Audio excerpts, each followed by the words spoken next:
Hello all, I am R. Priyakant and this is my submission on soil degradation in Indian scenario. Soil degradation causing decline in soil's productivity, deterioration in vegetative cover, subjective and computable decline of soil and water resources, and pollution of air is widespread in India. In recent decades, it is greatly exacerbated because of countries' increasing population requiring insignificant areas to be brought under the cultivation to meet the growing food demand. Immediate measures are required to cease the degradation process and to restore productivity of degraded soils so that more food could be produced to provide livelihood to the increasing Indian population. Soil erosion by water is one of the most serious degradation in the Indian context. Soil degradation is therefore through the loss of topsoil is one of the major factors of low and unstable crop yields in rain-fed semi-arid to sub-humid subtropics of India. Also, the land degradation due to the wind erosion is limited to arid and semi-arid regions of India including the states of Rajasthan, Haryana, Gujarat and Punjab. Removal of natural vegetative cover resulting from excessive grazing and the extension of agriculture to the marginal areas is a major human induced factors leading to the accelerated wind erosion. The expansion of irrigation has been one of the key strategies in achieving self-sufficiency in food production. In most of the expansion, the area is increased under canal irrigation that leads to rise in groundwater resulting in the soil deterioration through accumulation of salts. These soils contain excessive amount of their soluble salts or exchangeable sodium or both affecting crop yields and crop production. The dominant salts in saline soils include chlorides and sulfates of sodium, calcium and magnesium. Similarly, 25% of groundwater resources in the India are saline and brackish.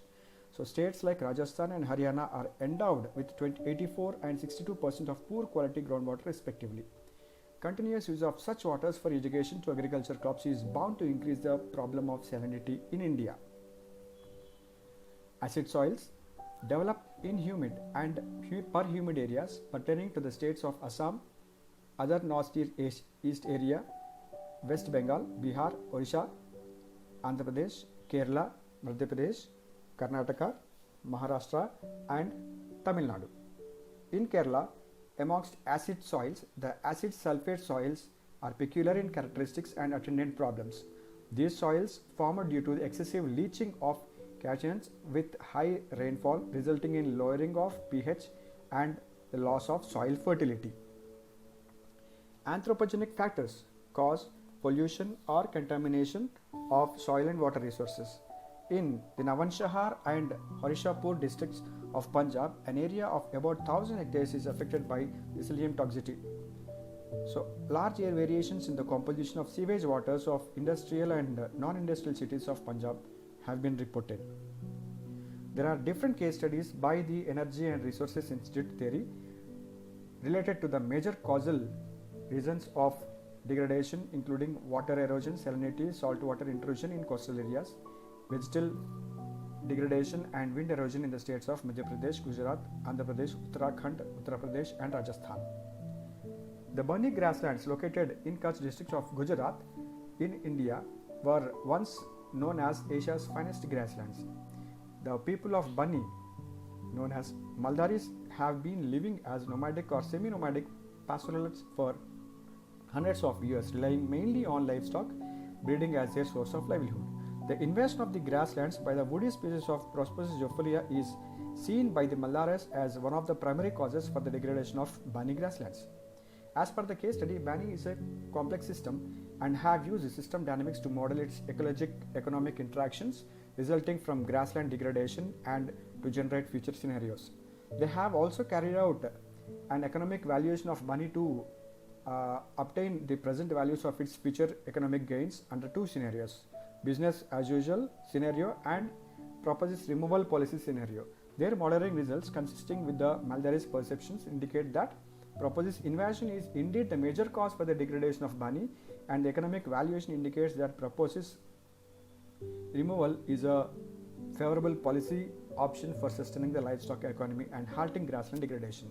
The per hectare costs of land degradation are estimated as Indian rupees 27,645 per hectare, accounting for the difference in total benefits between a business as usual scenario and a proposed removal scenario. However, they emphasized that due to an information gap, lack of data, and uncertainty about various models parameters like future rainfall variability, outmigration due to fodder deficits, the proposed model is by no means predictive. The results are only an indication of or a foresight into the overall situation that is likely to unfold in years to come.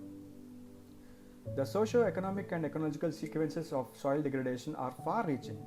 It is now well recognized that in South Asia, poverty has been mainly a rural phenomenon where nearly three-fourths of the poor, food insecure live and are dependent on the natural resources for employment and income.